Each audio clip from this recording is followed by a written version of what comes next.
La jeunesse, se réveiller du rêve. Le troisième jour, ouverture du centre âme. Dieu dit que les eaux qui sont au-dessous du ciel se rassemblent en un seul lieu et que le sec paraisse. Et cela fut ainsi. Dieu appela le sec terre et il appela l'amas des eaux mer. Dieu vit que cela était bon. Puis Dieu dit que la terre produise de la verdure, de l'herbe portant de la semence, des arbres fruitiers donnant du fruit selon leur espèce et ayant en eux leur semence sur la terre. Et cela fut ainsi. La terre produisit de la verdure, de l'herbe portant de la semence selon son espèce, et des arbres portant des fruits ayant en eux leur semence selon leur espèce. Dieu vit que cela était bon. Ainsi, il y eut un soir et il y eut un matin. Ce fut le troisième jour. Genèse, chapitre 1, versets 9 à 13. Le sec symbolise l'âme. C'est la terre sainte sur laquelle nous nous tenons, où la croissance, où le développement spirituel se produit. C'est la terre sainte où Moïse se tenait quand Dieu révéla son nom comme « Je suis ce je suis ». C'est sur ce même sol sacré que se tenait Isaïe quand Dieu lui parla et dit « Je suis le premier et je suis le dernier, et en dehors de moi il n'y a pas de Dieu ». Dévoilant ainsi le royaume infini de l'âme qui fonctionne en tant que la loi de dévoilement du bien. Le centre âme doit être ouvert en nous, avant que nous puissions faire l'expérience de notre unicité avec Dieu et avec tout être et idée spirituelle. Car c'est dans notre âme que chaque faculté spirituelle est active et que chaque idée spirituelle est incorporée.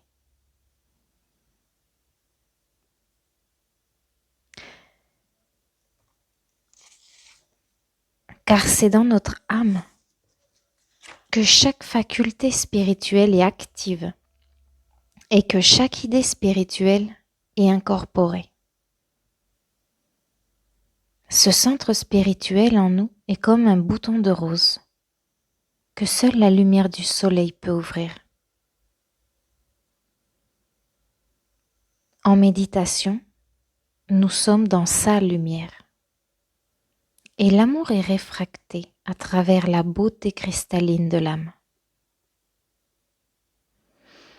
En méditation, nous sommes dans sa lumière et l'amour est réfracté à travers la beauté cristalline de l'âme, révélant à notre perception mystique la beauté de la sainteté.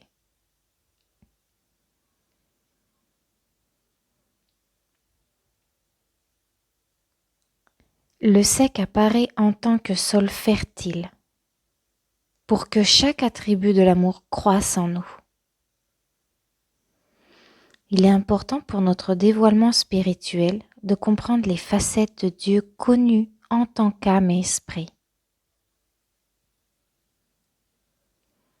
L'esprit est la substance, l'activité et le pouvoir invisible de Dieu, alors que l'âme est la pureté, la matrice du silence, à travers laquelle nous faisons l'expérience de Dieu et de toute création spirituelle. Dans la méditation, nous fonctionnons dans l'âme et en tant qu'âme. Marie, inspirée par l'ange du Seigneur, dit « Mon âme exalte le Seigneur ». Elle priait spirituellement et sincèrement, ouvrant la voie pour que le Fils de Dieu apparaisse. Dans cette pureté d'âme, la conception immaculée se produisit à travers le pouvoir de l'Esprit. Dans cette pureté d'âme, la conception immaculée se produisit à travers le pouvoir de l'Esprit. Cela est l'union mystique qui nous attend en méditation. Nous attendons dans la sainte tranquillité de l'âme, afin que l'idée spirituelle de filiation puisse se déployer en nous. Voyez, une vierge concevra et donnera naissance à un fils, et appellera son nom Emmanuel, Dieu avec nous. Les vérités que nous méditons, appelées les eaux vivantes, sont maintenant rassemblées dans un océan de conscience. De même que l'océan soutient tous les navires, des plus petits aux plus grands, de même la conscience âme soutient les idées spirituelles des plus petites aux plus grandes. Au troisième jour du dépliement spirituel, un mouvement positif se produit dans la conscience à travers la perception âme. Et la parole de Dieu soutient cette nouvelle expression de la création. L'herbe symbolise à la fois l'humilité et l'élasticité. C'est la plus simple des formes. Et pourtant, quand on marche dessus, elle se redresse intacte. Elle peut croître à travers la plus infime fissure dans du béton et le faire éclater. Quand nous nous tournons vers l'intérieur avec humilité en méditation, la semence de Dieu croît en nous et nous sommes remplis de paix et de joie. Nous découvrons que cette pieuse attitude d'humilité franchira doucement chaque barrière qui pourrait nous cacher notre bien, révélant les ressources infinies de l'âme. L'humilité de Jésus l'a rendu puissant, car dans la négation de sa personne humaine, l'individualité Dieu est apparue.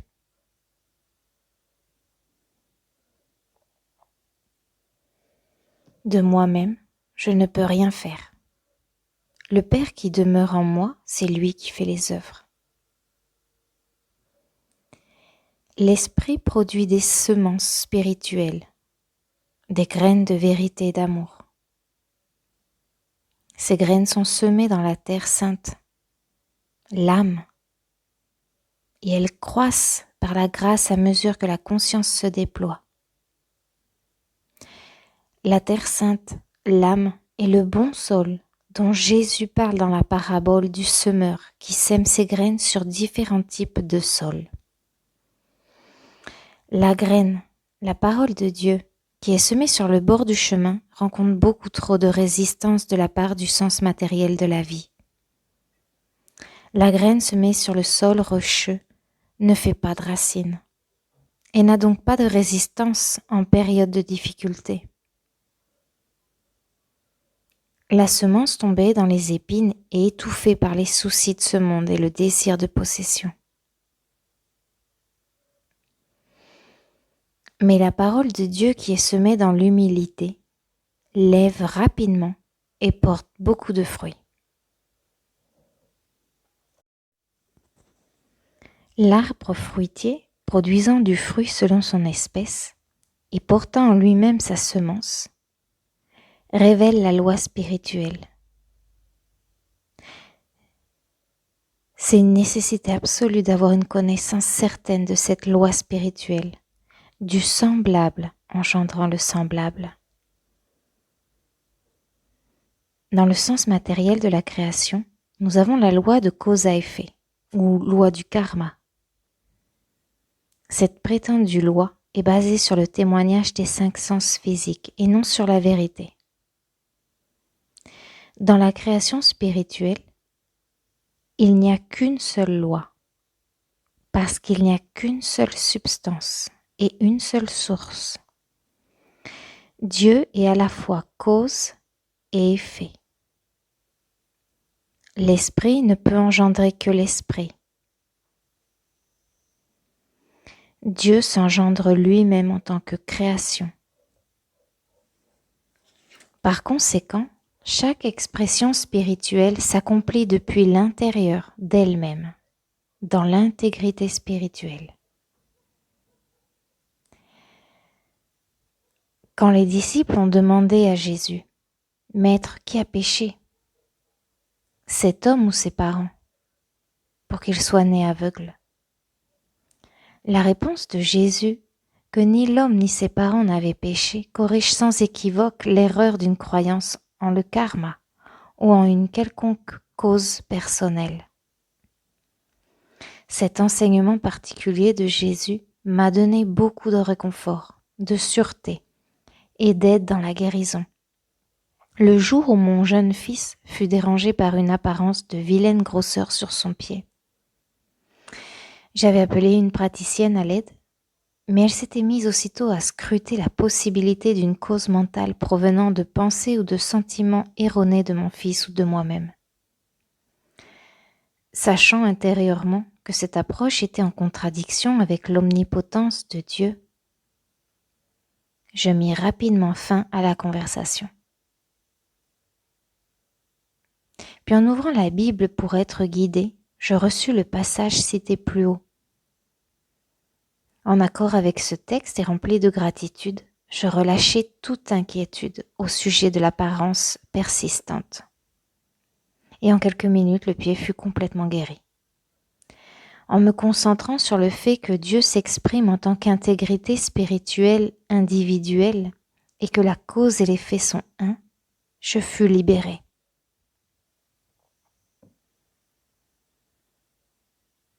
Une loi n'a que l'efficacité de l'agent qui la met en vigueur. Une loi n'a que l'efficacité de l'agent qui la met en vigueur. Puisque Dieu est ce qui met en vigueur et soutient la loi spirituelle, nous savons que la création spirituelle est entièrement bonne, étant maintenue et soutenue par la loi spirituelle.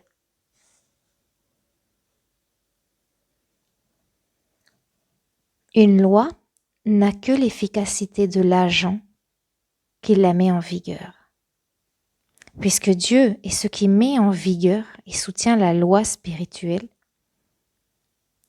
nous savons que la création est entièrement bonne, étant maintenue et soutenue par la loi spirituelle. La graine, la parole de Dieu, est en elle-même, s'accomplissant en tant que le royaume de Dieu sur la terre. Nos méditations et nos prières font apparaître des fruits en fonction de la profondeur de notre réalisation de la loi spirituelle de Dieu. La semence Dieu est en nous, s'engendrant elle-même, et dès lors, nous ne pouvons que croître en grâce et en vérité.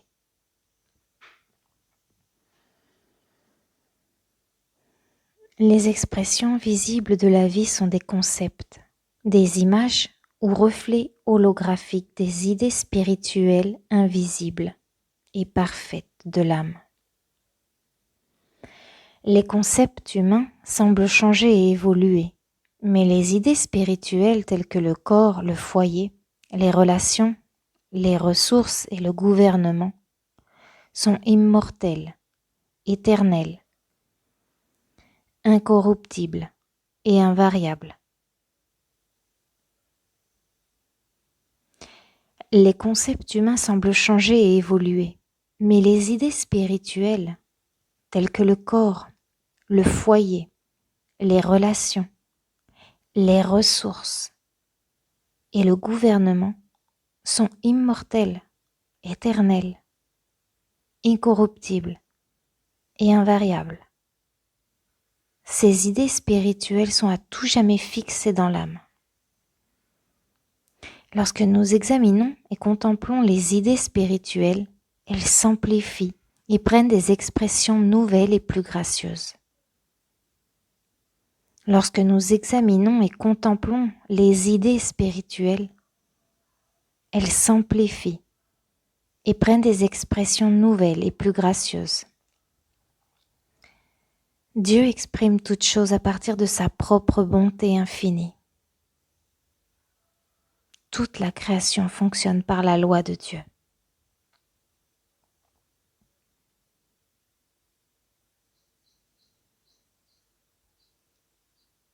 Puisque Dieu est ce qui met en vigueur et soutient la loi spirituelle. Vivre dans le 3e jour. Et leur âme sera comme un jardin irrigué, et ils ne seront jamais plus affligés. Jérémie, chapitre 31, verset 12. Vivre dans le 3e jour. Chaque don parfait de Dieu est dans notre âme, attendant que nous nous tournions au-dedans et que nous y puisions. C'est dans notre âme que le Fils de Dieu nous est révélé et nous donne ma paix. C'est dans la pureté de l'âme que vient ma joie. La joie qu'aucun homme ne peut enlever. Ma paix et ma joie sont le parfum de l'âme. L'essence de la divine conscience, filiation. Ô l'âme de l'homme est Dieu. L'âme de l'homme est Dieu. L'âme de l'homme est son temple spirituel, un temps plein, fait sans les mains, éternel dans les cieux. Quand le Maître a dit « Il y a plusieurs demeures dans la maison de mon Père », il parlait de l'âme. L'âme a de nombreuses dimensions. Elle est si profonde et large et si pleine de beauté, la beauté de la sainteté, la beauté de la plénitude spirituelle, que c'est la dépositaire de chaque forme de grâce.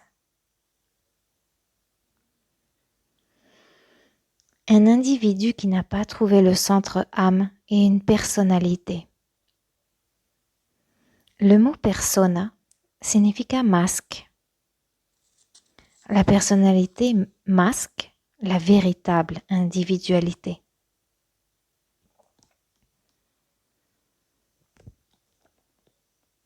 La personnalité est façonnée par nos expériences dans ce monde. Elle est changeante et instable, et elle ne reconnaît pas la dimension spirituelle qui est toujours présente. Mais l'individu qui enlève le masque, en trouvant le centre âme dans la méditation, découvre son individualité infinie, l'individualité réelle.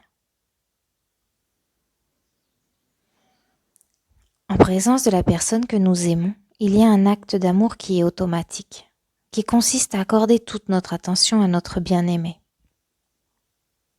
Lorsque nous vivons dans la pureté d'âme, notre attitude en prière et méditation est une attitude d'attention, parce qu'au-dedans de nous se trouve l'individualité bien-aimée, l'enfant de Dieu. En aimant notre bien-aimé, notre être Dieu, de tout notre cœur, de tout notre esprit, de toute notre âme, nous prêtons attention et sommes obéissants aux directives au-dedans de nous. Notre amour nous dispose à être dirigés par l'esprit. Même si nous oublions momentanément notre relation d'unicité et que nous retombons dans le sens de séparation de notre bien-aimé, devenant par là anxieux ou inquiets, pensant que nous devons combattre par nous-mêmes, nous nous pardonnons vite nous-mêmes. Nous retournons à ce royaume intérieur et laissons agir l'âme. Notre prière est « Merci Père, que je n'ai pas besoin de m'inquiéter. Ce sont tes capacités et tes talents qui remplissent et accomplissent mon âme.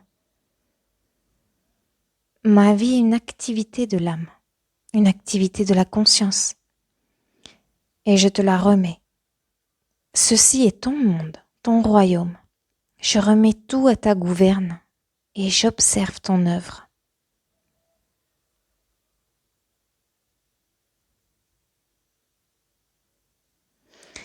L'attention est une activité vitale de la conscience éclairée. dans laquelle il n'y a aucun jugement, il n'y a que l'amour.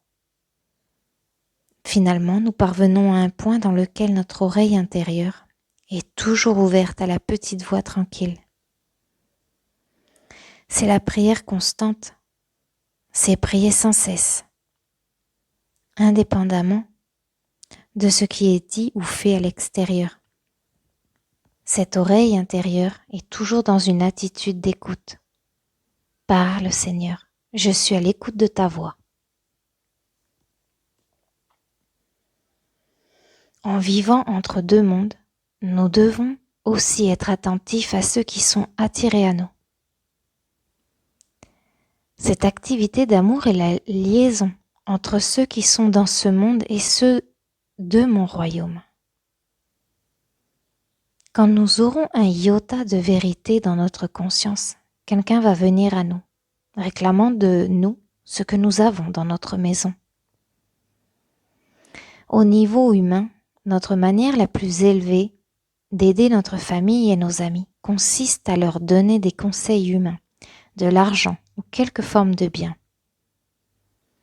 Mais avec le développement de notre sens spirituel, nous réalisons que nous ne pouvons rien leur donner qu'ils n'aient déjà. Parce que spirituellement, ils sont autocomplets en Dieu.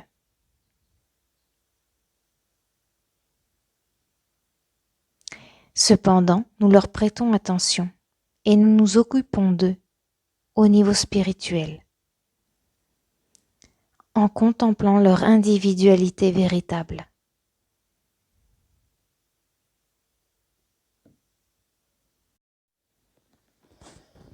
Avec le développement de notre sens spirituel, nous réalisons que nous ne pouvons rien leur donner qu'ils n'aient déjà. Parce que spirituellement, ils sont autocomplets en Dieu. Cependant, nous leur prêtons attention et nous nous occupons d'eux au niveau spirituel, en contemplant leur individualité véritable, en pratiquant la reconnaissance de la lumière au-dedans d'eux, la loi d'amour et en action. En pratiquant la reconnaissance de la lumière au-dedans d'eux, la loi d'amour et en action.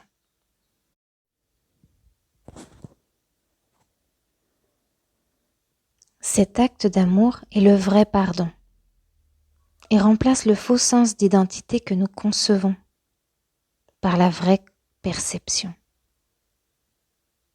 Cet acte d'amour est le vrai pardon et remplace le faux sens d'identité que nous concevons par la vraie perception. Pardonner, c'est corriger notre concept. Donner la vérité en échange de la conception erronée. Et abandonner nos fausses croyances. Pardonner, c'est mettre la vérité sur la conception erronée. Nous nous détachons consciemment de l'arbre de la connaissance du bien et du mal et en détachons ceux qui viennent à nous pour réunir consciemment chaque branche individuelle à l'arbre de vie.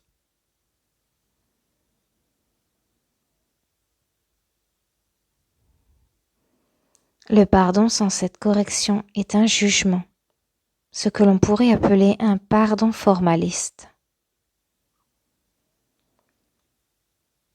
Ceci ne soulage pas l'individu de la culpabilité ou de la condamnation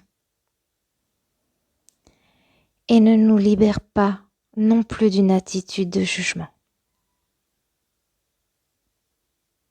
C'est seulement en corrigeant notre perception, en nous concentrant sur l'unicité, que le changement se produit en nous-mêmes et en celui qui cherche le pardon.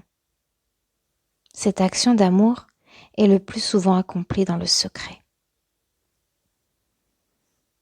Alors, dans le silence, la parole de Dieu effectue l'ajustement pour tous ceux qui sont concernés.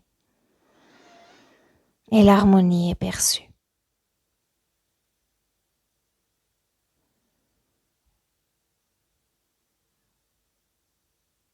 De même, qu'il y a un mouvement et un repos dans la méditation.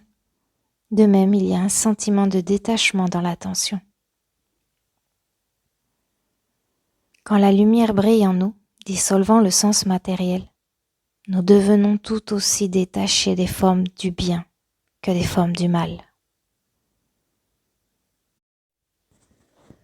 Nous détournons notre attention des choses tangibles du monde de l'effet pour la diriger vers la paix intérieure.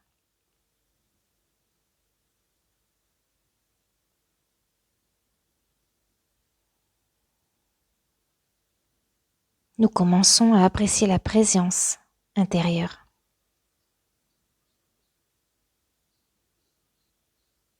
De sorte que tout le reste devient secondaire à côté de l'expérience de ma paix.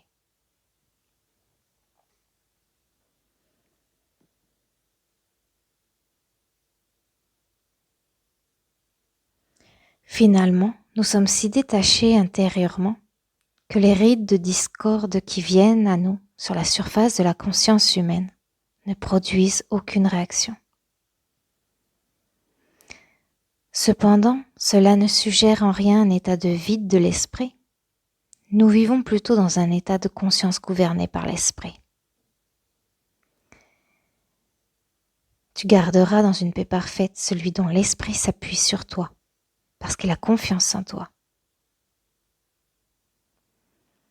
Désormais, demeurant dans l'âme, nous vivons comme une branche sur l'arbre de vie.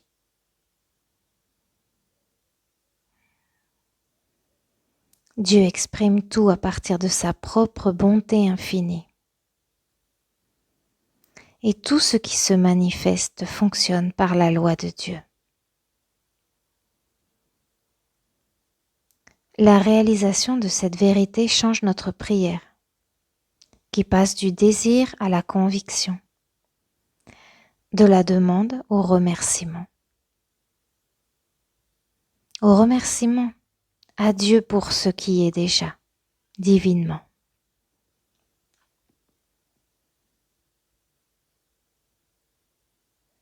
La réalisation et la démonstration. Nous savons toujours où nous nous tenons dans la conscience par les fruits dans notre vie. Plus nous vivons abondamment, joyeusement et librement, extériorisant les fruits de l'esprit tels que l'amour, la joie et la paix, plus Dieu est glorifié.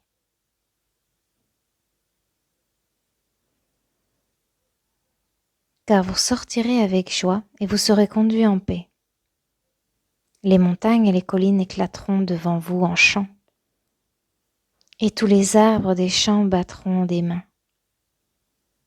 Au lieu de l'épine, croîtra le sapin, et au lieu de l'églantier, poussera la myrte.